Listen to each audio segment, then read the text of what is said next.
নমস্কার বন্ধুরা, আমি খুশি। কেমন আছো তোমরা সবাই? আশা করছি সবাই সুস্থ আছো ও ভালো আছো। আমার আরও একটি নতুন ব্লগে তোমাদের সবাইকে জানাই অনেক অনেক অনেক স্বাগত। আজ মঙ্গলবার আর ঘড়িতে এখন সময় সকাল 11:30 বেজে গেছে। এখনও কিন্তু রান্নাবান্না বসাইনি, এই সবে বসাচ্ছি, বসিয়েছি।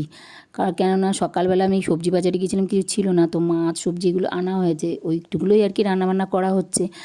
আর সকালে কাজ বাজ যা ছিল ঘরে বাইরে সমস্ত সেরে তারপরে আমি বাজারে গিয়েছিলাম। তো দেখো ওই যে রান্নাবান্না তো করছি, এই যে তোমাদের দেখিয়ে দিচ্ছি, মাছ রান্না করছি, ইলিশ মাছ এনেছিলাম, আর বরবটি আলু ভাজা, আর একদিকে ডাল বসিয়েছি, ইন্ডাকশানে ডাল বসিয়েছি। মাছটাও হয়ে গেছে, নামিয়ে নেবো। আর বরবটি আলু ভাজা এখনো হয়নি। আর বাইরে রান্না বসিয়েছি, বাইরে উনুনে ভাতটা বসিয়েছি, দেখবে।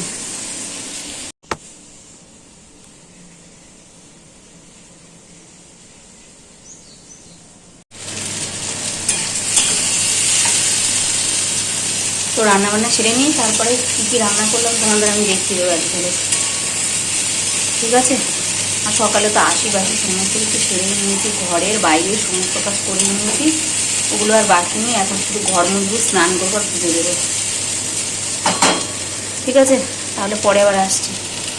আর দেখো উনুনে তো রান্না বসিয়েছি, আজকে 2-3 দিন ধরে উনুনটা জ্বালাচ্ছি, এত ভেজা ছিল সে বলার মতো না।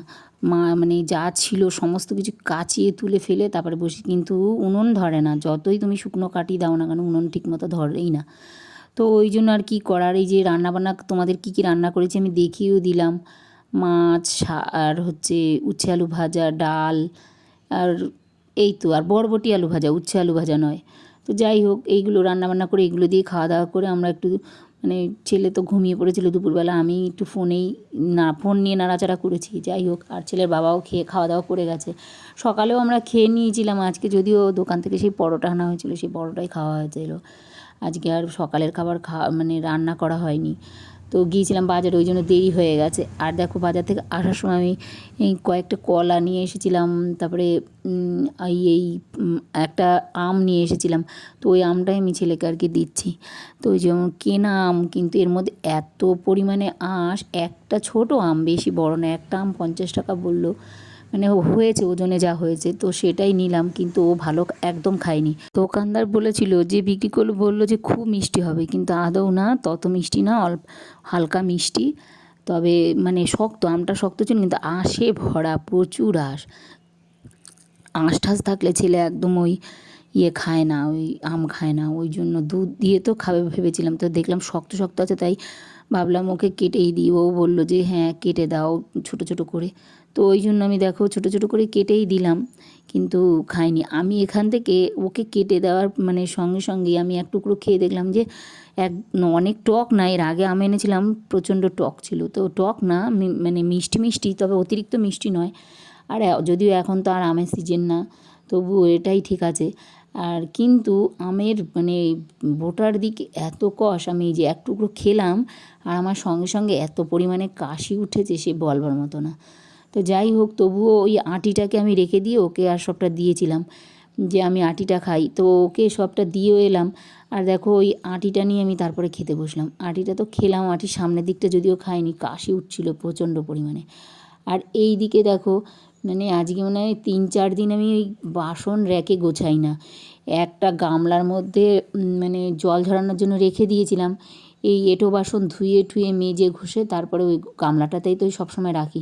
আবার নিচেও রেখেছিলাম, নিচে বস্তা পেতে তারপরে উবুর করে ওর মধ্যেই রেখেছিলাম জল ঝরানোর জন্য আর কি। তো ওইভাবেই রেখেছিলাম, এত বাসন সে বলবার মতন। আবার মিট কেসটার ওপরটা পুরো ফাঁকা করে ফেলেছি, ওই জায়গাটাতেও রেখেছি। তো এখন তাই জন্য আমি দেখো এক গুছে জামা কাপড় বলছি, সবসময় জামা কাপড় বলি তো, ওই জন্য ভুল হয়ে যাচ্ছিলো। তো ওই এক গাদা বাসন কোসন ওইগুলো সব আমি গুছিয়ে নিচ্ছি, তা না হলে না খুবই অসুবিধা হচ্ছে। এখানে এক ভুর, ওখানে এক ভুর, এইভাবে 4-5 জায়গাতে সব বাসন কোসন। তো ওই জন্য আমি এই বললাম যে না, এই ওকে আম কেটে দিয়ে তারপরে আমি দেখো বাসন কোসনগুলো সব করে নিচ্ছি। আর এই কৌটোটার মধ্যে সেদিন আমাদের চাকদা থেকে সেই মিষ্টি এসেছিলো, বাসের মিষ্টি, বাসে পুজো করেছিল সেই মিষ্টি এসেছিলো। তো ওই খাওয়াও হয়ে গেছে মিষ্টি, তো ওই কৌটোটায় মানে এখন ধুয়ে টুয়ে রেখে দিয়েছি। কোনো সময় পুজো টুজো হলে একে ওকে না সেই প্রসাদ দিতে লাগে, খিচুড়ি টিচুড়ি দিতে লাগে, তো ওই জন্য আমি এগুলো রেখে দিই, এই কন্টেনারগুলো ফেলি না। কেননা এর আগে আমার অনেক টিফিন বক্স, ক্যান এইগুলো সব হারিয়ে গেছে, যে মানে একে তাকে দিই আর বাড়িতে আসে না, জানো না তো। আর এই দিকে আমি বাজার থেকে এনেছিলাম অনেকগুলো মানে জিনিস। ওই সকালবেলা বললাম না বাজারে গেছিলাম, ওই মুদি বাজার কিছু এনেছি, অল্প কটাই। তো যাই হোক, ওই যে জিরে এনেছি, আর কি এনেছি, ছেলের হরলিক্স ফুরিয়ে গেছিলো, হরলিক্স এনেছি, চিনি ফুরিয়ে গেছিলো, চিনি এনেছি, এই টুকটাক অনেক কিছু এনেছি। তো যাই ওগুলোই আর কি গুছিয়ে নিচ্ছি, কেননা কৌটো কৌটো ভরে নিচ্ছি আর কি। তো দেখতে থাকো তোমরা আমি কি কি ভরছি।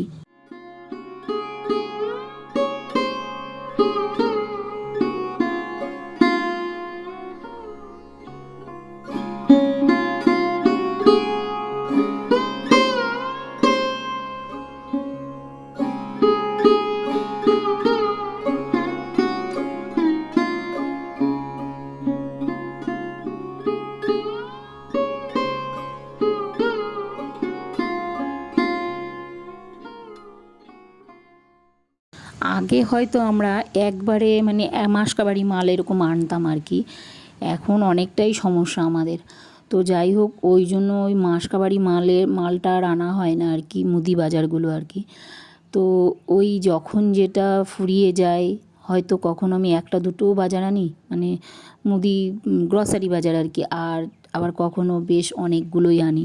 তো যখন যেভাবে হয় আর কি, টাকা পয়সারও তো দরকার, সেই জন্যই আর কি, মানে টাকা পয়সা তো লাগবেই, টাকা ছাড়া কোনো কাজই হয় না। তুমি যেটা করতে যাবে সেটাতেই আর কি টাকা পয়সা লাগবে। তো যাই হোক, দেখো ওই যখন যেভাবে পারি সেভাবেই আনা হয়, আমিও আনি, বেশিরভাগই আমিই আনি। যেমন সবজি বাজার করি, মাছ টাছ করি, তো ওইগুলো আমি বেশিরভাগই আনি। কিন্তু আবার কখনো কখনো ছেলের বাবাও আনে। এটা যেমন ঘি, তারপরে আচার, এইগুলো উনিই আনে, এগুলো আর আমি আনি না, ওগুলো রাতের দিকে উনি বাড়ি আসার সময় নিয়ে আসে। তো ওই জন্যই আর কি। আর আচার দেখো, আচার তো মানে 5-7টা ফুরিয়ে গেছে, ছোটো আচারটা আনে। ওই আমার ছেলেই বেশি খায় আচারটা, ওর বাবা খুব কমই খায়। ওই ছেলেই বেশিরভাগই খায় আচারটা ভাত দিয়ে, মানে কখনো মিক্সড আচার আনে, কখনো ওই তোমার ওই ম্যাঙ্গো পিকলস যেগুলো আছে ওই আচারটা আনে। তো ওই দিয়ে এবার ওই দেখো এই দিকের মধ্যে বিকেলবেলা কি প্রায় সন্ধ্যার আগে ওই আমি এইগুলো যে গোছাচ্ছি, সব যা যা এনেছি কৌটোয় কৌটোয় ঢালাঢালি করছি। আর আমার শাশুড়ি মাও এসেছে বলতে আর কি, যে আমাকে তাড়াতাড়ি ভাত দিয়ে আসবো, আমি পুজো টুজো করে তারপরে কি খেয়ে নেবো। উনি আজকে দুপুরে ভাত খায়নি, মানে সকালবেলাতে ওই আর এক মানে আমার এক ওই ভাসুরের ঘরেতে আর কি, ও এখানে খেয়ে ফেলেছিল, সকালবেলা খেতে বলেছিল ওনাকে সকালে, তো ওখানে গিয়ে খেয়েছে বেলা করে, তো ওই জন্য দুপুরবেলার ভাত খায়নি। সব গুছিয়ে কেটে সবজিপাতি সব গুছিয়ে দিয়ে কেটে টেটে দিয়ে চলে গেছিলো। তো উনি আর স্নান টান করে পুজো দিয়ে মানে ঘরে ঘুমাচ্ছিল আর কি। তো আজকে দুপুরে আর উনি ভাত খাবে না বলেই ছিল, তো ওই জন্যই মনে হয় রাতে তাড়াতাড়ি খেয়ে নেবে, বয়স্ক মানুষ না, ওই জন্য রাতে খেয়ে নেবে বলে তাড়াতাড়ি ওই বলে গেল আমাকে যে আমি পুজো টুজো দিয়ে তারপরে আমি ভাত খাবো, 8টার সময় আমাকে ভাত দিয়ে আসবা। তো আমি আর 8টা করিনি, আমি 7:30টা নাগাদই ভাতটা গুছিয়ে ওনাকে টিফিন বক্সে করে দিয়ে এসেছি। দিনের বেলাটাতে খেতেই আসে 2-3বার বাড়ি এখানেই আসে, কিন্তু রাতের বেলাটাতে আর আসে না, তখন ওনাকে দিয়েই আসতে হয়, কারণ উনি আসতে পারে না আর কি। তো যাই হোক, এবার ওইগুলো তো দিয়ে এসেছি। আর এই দেখো হরলিক্সটাও এনেছিলাম, হরলিক্সটাও গুছিয়ে নিয়েছি। এটা কিন্তু নিট 400 গ্রাম, কিন্তু এই কৌটোটা যখন আমি কিনেছিলাম না পুরো ভর্তি ছিল, বোধহয় ওটা 500 গ্রামই ছিল পুরোপুরি। আর এইদিকে ওই দেখো সন্ধে তো হয়েই গেছে, এগুলো গুছিয়ে নিলাম, গুছিয়ে গাছিয়ে সন্ধে তো হয়েই গেছে। আর আমি দেখো ছেলেকে ওই আমটাও দিয়ে এসেছিলাম খেতে, ও কতটুকু খেয়েছে এখন আমি জানিই না, মানে এই সময়টাতে আমি জানি না, পরে আমি আর কি দেখেছি যে না সবটা ঠিকঠাক খায়ও নি, বলছে টক ভালো না, আঁশ ভর্তি। তো এই দিকে দেখো আমি ওই সন্ধেবাতি দিতে বসেছি আর কি। তো এটা খুঁজে পাই না, ওটা খুঁজে পাই না বলতে ওই তোমার ওই তেলের ছোট্ট একটা তেলের মানে একটা বোতল ছিল, ওই বোতলটার মধ্যে তেল আমি ঢেলে নিতাম ঠাকুরের জন্য, ওই বোতলটা কিছুতেই খুঁজে পাচ্ছি না। তো প্রথমে ভেবেছিলাম বোধহয় ইঁদুরে নিয়ে গেছে নাকি, তো পরে দেখলাম যে না, ওই আমাদের সব ওইখান থেকে নিয়ে ওই ওখানে রেখেছিল তেল ভরবো বলে। তো ওই জন্য আমি আবার দেখো অর্ধেকটা কাজ সেরে ঠাকুর ঘরে এসে ঠাকুরের মানে ফুল টুলগুলো এগুলো তুলে নিয়ে তারপরে গুছিয়ে তারপরে আবারও তেলের শিশিটা আনতে গিয়েছি। এনে তারপরে নতুন করে আজকে প্রদীপটা মাজা হয়েছে। আমি আবার মানে কোনো দিনক্ষণ দেখে ওই প্রদীপ টদীপ মানে মাজি না। যখনই দেখি কিছু নোংরা হয়েছে ঠাকুরের, মানে নোংরা বলতে একটু তেল কাস্টে হয় না প্রদীপ টদীপগুলোতে, প্রদীপ তো ওই জন্য, তো নোংরা দেখলেই আমি মেজে ফেলি আর কি।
দেখো সন্ধে তো দিয়েই নিলাম, সেখানে ঠাকুরের কাছে সন্ধে দেখিয়ে তারপরে তো আমাকে সব জায়গাতেই মানে বাইরের দিকে ঘরে ঘরে সব দিকেই সন্ধে দেখাতে হয়। তো ওই ঠাকুরকে সন্ধে দেখিয়ে নমস্কার করে তারপরে আমি বাইরে দেখিয়ে নিয়ে এসে ঠাকুরের কাছে আবার রেখে দিয়েছি। আর এই দিকে দেখো বললাম না ছেলেকে খেতে দিয়েছিলাম, সেই সন্ধ্যাবেলা তো ওকে জিজ্ঞাসা করেছিলাম তুই কী খাবি, তো বিকেলবেলা সেই আমি দিয়েছিলাম ওকে আমটা।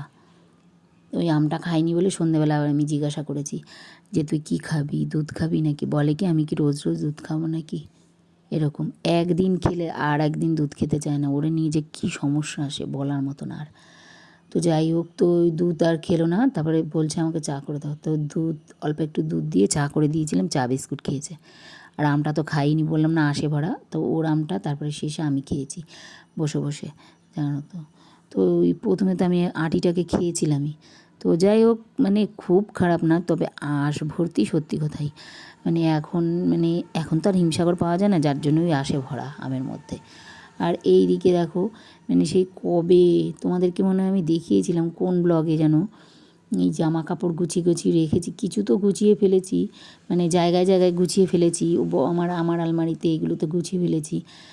আর কিছু যেমন এই যে এই ছোটো এইটার মধ্যে থাকে ছেলের বাবার জামা কাপড়, ওপরটায় থাকে, ওগুলো কিছু বার করা হয়েছিল, উনি একটু নেমন্তন্ন খেতে গিয়েছিলো শ্রাদ্ধ বাড়িতে, সেইগুলো রয়েছে, সেইগুলো গোছালাম। আর নিচে তো এখানে 5টা বেড কভার আছে, এই বেড কভারগুলো সব কটা ওই যে নিচে বেড কভারটা, পুরো নিচের পার্টটা আমার বেড কভার থাকে সব, তো ওগুলো গুছিয়ে নিলাম আর কি। আর দেখো গুছিয়ে টুচিয়ে নিয়ে এসে রান্নাঘরে আমি ভাতটাও বসিয়ে দিলাম, দুটো বড় বড় দেখে আলু সেদ্ধ দিয়ে দিলাম, তাহলে ভালোই হবে, রাতে বেশ পেঁয়াজ লঙ্কা ভেজে আলু সেদ্ধটা মেখে খাওয়া যাবে। তো ওই জন্যই আলু সেদ্ধটা দিলাম। আর ওর ঠাম্মাকে মানে আমার শাশুড়ি মাকে তো আমি ভাত দিয়ে এসেছিলাম, কারণ উনি হচ্ছে দুপুরে খায়নি, ওই জন্য ওনাকে দিয়ে এসেছিলাম ভাতটা। আর তারপরে এই যে এখনও অল্প কটা ভাত আছে দুপুরবেলার, তবুও ভাত বসিয়ে দিয়েছি, 1 কোটো চাল আর 2টো আলু সেদ্ধ দিয়ে, আর ডিম সেদ্ধটা আলাদা দিয়ে দিয়েছি। আর এই দিকে দেখো আমি জলের মধ্যে না এরকম আলাদা আর গরম জল করিনি, গ্লাসের মধ্যে এরকম বসিয়ে দিলেই হয়ে যায়, তো ওই জন্য বসিয়ে দিয়েছি। এত গরম হয়েছে, মানে সে আবার জল মেশাতে হয়েছে, নুন ফেলে জল মিশিয়ে আমি গার্গেল করেছি। এমনিতেই দাঁতে যন্ত্রণা রয়েছে, এই কাশির জন্য মানে দাঁতটাও আমি ফেলতে পারছি না, তো কাশিটা কমলে তবে গিয়ে আমি দাঁতটা ফেলবো। তো ওই জন্যই জল গরম করে নিয়েছি, গার্গেল করি, কিছুক্ষণ গলাটাও ছাড়বে, যেমন গলাটার তো সমস্যা অনেকটা কমেছে, কিন্তু কাশিটা এখনও ঠিকঠাক কমেনি, মানে গলার ভয়েসটা কমেছে কিছুটা, ভয়েসটা বেশ ছেড়েছে আর কি। এগুলো তো রান্নাঘরে ভাতটা বসিয়েছে, দেখো ভাতটা তো তোমরা দেখছোই, ভাতটা ফুটছে, তো আমি ওই ততক্ষণে আর কি গার্গেলটা করে নিচ্ছি, কেননা 2 বেলা করে গার্গেল করি, ওই জন্যই গলাটা ছেড়েছে কিছুটা। আর দাঁতের যন্ত্রণাও তো আছে, দাঁতটা কেমন শিনশিন করে, তো ডাক্তার তো দেখিয়েছি, এক্সরে করানো হয়েছে, বলেছে তুলে ফেলতে হবে, মানে রুট ভেঙে গেছে ভেতর থেকে। তো যাই হোক, টাকারও তো দরকার রয়েছে, কিছু তো প্রয়োজন, আগেই বলেছি তোমাদের সব জিনিসের টাকা ছাড়া কিছুই হয় না, তো ওটারও তো প্রয়োজন আছে। মানে বলছে ডাক্তারবাবু বলছে যে এমনি দাঁত তুলতে মানে অনেকটা কম লাগে, আর এই দাঁতটা তুলতে মেশিন দিয়ে তুলবে, কাটবে, ছিঁড়বে, আমার এমনিতেই তো ভয় লাগে, আর তার মধ্যে কাশিটা কমলে গিয়ে দাঁত তুলে আসবো। ভয় পেয়ে আর লাভ নেই। তো যাই হোক, এই দিয়ে আমরা রাতের ডিনার কমপ্লিট করে নেব সবাই। তো সবাই সুস্থ থেকো, ভালো থেকো, আর অলওয়েজ কিন্তু হ্যাপি থেকো। আজ তাহলে এইটুকুই, কাল আবার নতুন একটা ভিডিওর সামনে নিয়ে আসবো। তো গুড নাইট বন্ধুরা।